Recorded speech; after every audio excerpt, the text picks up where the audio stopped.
खास तौर पे उनको नमन है जिनका नाम है डॉक्टर B.R. अम्बेडकर। आज बाबा साहब का परिनिर्वाण दिवस है। 6 दिसंबर 1956 को बाबा साहब इस दुनिया से चले गए। यह है भारत का संविधान, यही पूरे भारत का है विधान। बाबा साहब ने बीज बोया है और जो पेड़ बना उसको सोचिए 75 सालों से काट रही है मनुवादी सरकारें, लेकिन काट ही नहीं पा रही हैं। कुरान भी पढ़ा, मैंने गीता भी पढ़ा, मैंने रामायण भी पढ़ा और वो पता चला कि उस सब का सार तो एक ही चीज है, शिक्षित बनो, संगठित रहो और संघर्ष करो। आप लोगों को ये सोचने की जरूरत है कि बाबा साहब के मिशन को बेच कौन रहा है।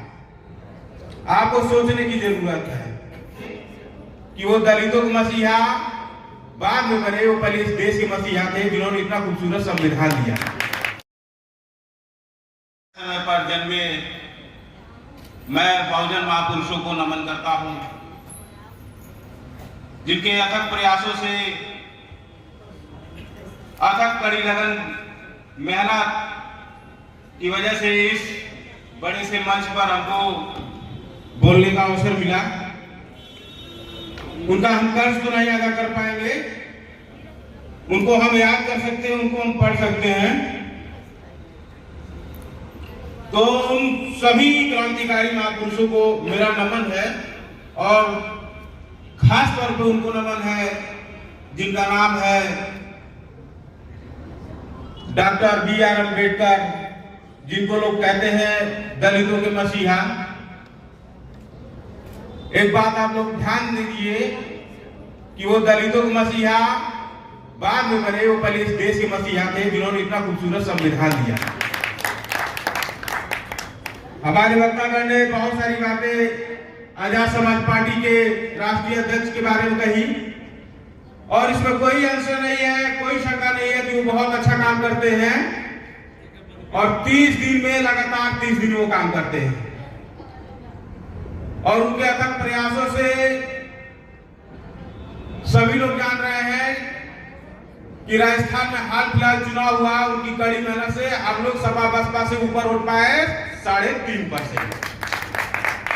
10 विधायक जो है हमारे 3rd नंबर पे थे और 2 विधायक जो है जीतने के करीब थे, जो तथाकथित बहुजन पार्टियां उन्होंने हराने का काम किया। तो और बाबा साहब हमेशा चाहते थे कि हमारे जो बच्चे हैं, हमारे जो अनुयायी हैं, वो मुझे मूर्तियों में नहीं किताबों में खोजे। आप लोगों को ये सोचने की जरूरत है कि बाबा साहब के मिशन को बेच कौन रहा है। आपको सोचने की जरूरत है। यहां मंच पर आसीन हमारे पदाधिकारीगण, जिसमें हमारे प्रदेश के संयुक्त सचिव रवि प्रताप जी बैठे, मैं उनका स्वागत करता हूं। उनके समीप बैठे हैं हमारे जिला के प्रभारी। आप लोग ये शक्ल देखिए, मैं इसलिए नाम ले रहा हूं कि यही आपके गोरखपुर के लोग नेता हैं और यही आपके दुख सुख में काम देंगे। तो हमारे जिले के प्रभारी सुदर्शन यादव जी भी बैठे हैं, जो कि बहुत अच्छा गाना गाते हैं। उनके बगल में बैठे हैं शशि भूषण साका जी, जो अपने धन की ना परवाह करते हैं, अपने शरीर की नहीं परवाह करते हैं और दिन रात भाई के मिशन को आगे को बढ़ाने के लिए, पार्टी को विस्तार करने के लिए लगे रहते हैं। मैं उनका भी स्वागत करता हूं। साथ ही में जंग बहादुर जी हमारे मंडल के मंडल अध्यक्ष हैं और बहुत अच्छा काम करते हैं। उन्होंने 3 दिन के भीतर में रुदौली में एक हत्याकांड हुआ था, उनकी और उनकी टीम ने करीब 25,000-30,000 लोगों का जमवाड़ा लेकर प्रशासन के ऊपर दबाव बनाने का काम किया था। मैं उनका भी स्वागत करता हूं। भीम आर्मी से मैं ताल्लुकात नहीं रखता था और एक नाम बड़ा चर्चा में था, प्रिंस आजाद। मैं मिलना भी इनसे चाहता था, वो भी हमारे मंच पर आसीन है। मैं इनका भी बहुत स्वागत करता हूं, बहुत मेहनत करते हैं, इनके लिए भी ताली आप लोग बजाइए। उन्हीं को जल्दी और चले गए, जो आगे वाले हैं वही मेरा असली कैडर है। तो सभी के लिए मंगल कामना है कि आप लोग रुके रहे। यहाँ हमारी महिलाएं बैठी हैं, इनको घर में अपना काम होगा, क्योंकि ये पूर्वांचल की धरती है। 5 बजे से खाना बनना शुरू हो जाता है। वो लोग भी बैठे, मैं इनको भी सलाम करता हूँ कि ये लोग बैठे हैं। आज बाबा साहब का परिनिर्वाण दिवस है। 6 दिसंबर 1956 को बाबा साहब इस दुनिया से चले गए और उनका शोक मनाने के बजाय हम उनकी कुछ आदतें हैं जो हम अपनाएंगे। जैसे कि मैंने कुरान भी पढ़ा, मैंने गीता भी पढ़ा, मैंने रामायण भी पढ़ा और वो पता चला कि उस सब का सार तो एक ही चीज है, शिक्षित बनो, संगठित रहो और संघर्ष करो। यही 3 चीज उसमें भी है। आप किसी मोहल्ले में देखिएगा, स्वर्ण का जो मोहल्ला होगा बहुत संगठित तरीके से रहते हैं, बहुत शिक्षित लोग हैं वो लोग। और एक अगर आदमी को किसी अन्य जाति के आदमी को मार दिया तो संघर्ष भी करने के लिए तैयार हो जाते हैं। तो असली बाबा साहब के अनुयायी कौन हुआ, हम कि वो हुए ना। हम कब संघर्ष करेंगे, अपने पटीदार से संघर्ष करेंगे दारू पीने के बाद। हम शिक्षित कब बनेंगे, जब हमसे जब पढ़ा लिखा आदमी आ जाएगा तो कहेंगे इंग्लिश बोला था इनके पहले टांगो। महिलाओं से संघर्ष करते हैं हम लोग, शिक्षित महिलाओं से बनते हैं। अगर बेटा कहेगा पढ़ना तो कहेंगे पढ़ो नहीं, जाओ मजदूरी करो। और संघर्ष करने की जब बारी आएगी तो कहेंगे आज 500 की दिहाड़ी लगी है, आज मैं दिहाड़ी छोड़ नहीं सकता हूं। जो बाबा साहब ने बीज बोया है और जो पेड़ बना उसको सोचिए 75 सालों से काट रही है मनुवादी सरकारें, लेकिन काट ही नहीं पा रही हैं। अब काट कैसे रही है, रिजर्वेशन में प्रमोशन खत्म कर दिया, आपके अपने लोग आगे बढ़ ही नहीं पा रहे हैं।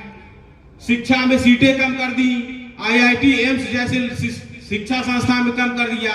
आपके BC नहीं है, आपके प्रोफेसर नहीं है, तो हर चीज में उन्होंने कटौती करके जहां 10-10 हजार वैकेंसी आती थी किसी चीज की, अब 10-10 भी नहीं आती है और बैकडोर के माध्यम से पूरा का पूरा भर्ती हो जाता है।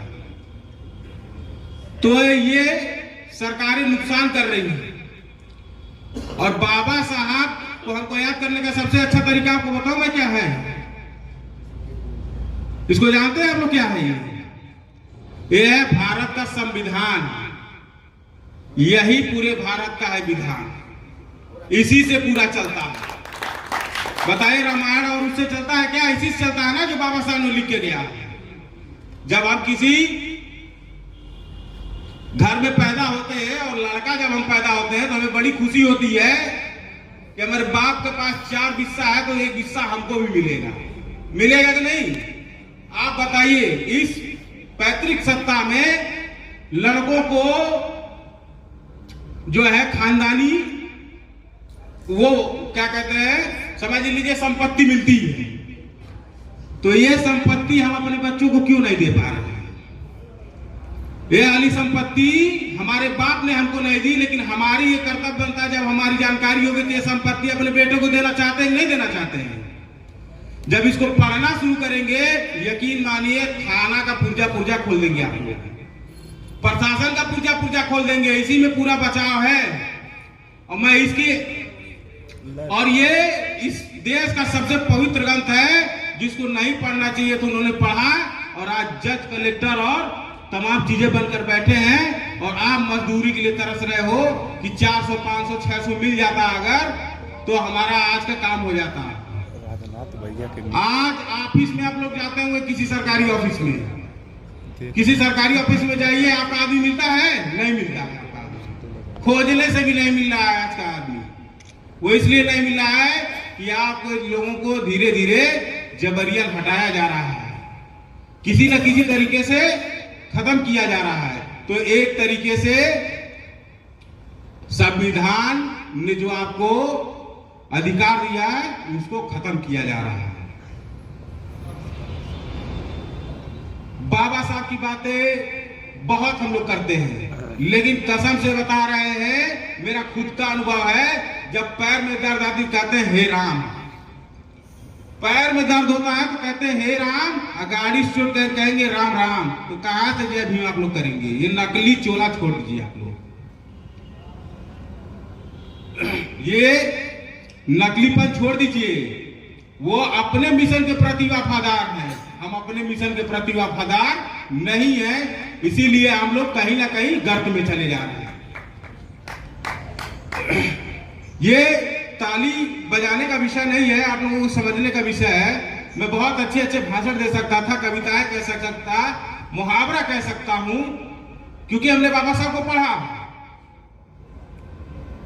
और बाबा साहब हमेशा चाहते थे कि हमारे जो बच्चे हैं, हमारे जो अनुयायी हैं, वो मुझे मूर्तियों में नहीं किताबों में खोजे। मेरे ख्याल से हाथ उठा के बताइए किसके घर संविधान होगा, हाथ उठा के बताइएगा। देखिए, जिन्होंने हाथ उठाया बहुत बहुत शुक्रिया, लेकिन इसमें जो है 70% लोगों के पास नहीं है। और अभी अब घर में जाएंगे तो कहीं ना कहीं जो है रामायण या अन्य धार्मिक ग्रंथ मिलेंगे आपको।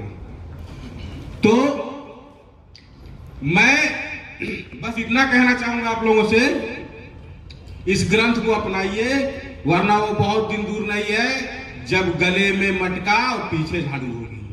उसकी शुरुआत हो चुकी है। मणिपुर में आदिवासी समुदाय के लोगों को नंगा नंगा वहां के 3% के जब की तो गांधी के यहाँ को सीने पे सांप लौट गया। गांधी के सीने पे सांप लौट गया जब कहने लगा हम पानिया नहीं लेंगे, मर जाएंगे। बाबा कहा मरो। बाबा साहब ने कहा मरो। उसके प्रतिकार में स्वर्ण लोग हमारे दलित लोगों का झोपड़ी ऊपर फूंकने लगे, और अंत में जाकर बाबा साहब ने वहां पूरा पैक करके, कोई भीख नहीं है आरक्षण, ये समझौता है। जिस तरीके से पाकिस्तान और बांग्लादेश का समझौता है, उसी तरह बाबा साहब ने आप लोगों के लिए भी समझौता किया है कि इस देश में आप लोग भी एक जन है, आप लोगों का भी एक अधिकार है। वो जब तक अधिकार नहीं दोगे तब तक हम इस मामले में हम तुम्हारा कुछ नहीं कर सकते।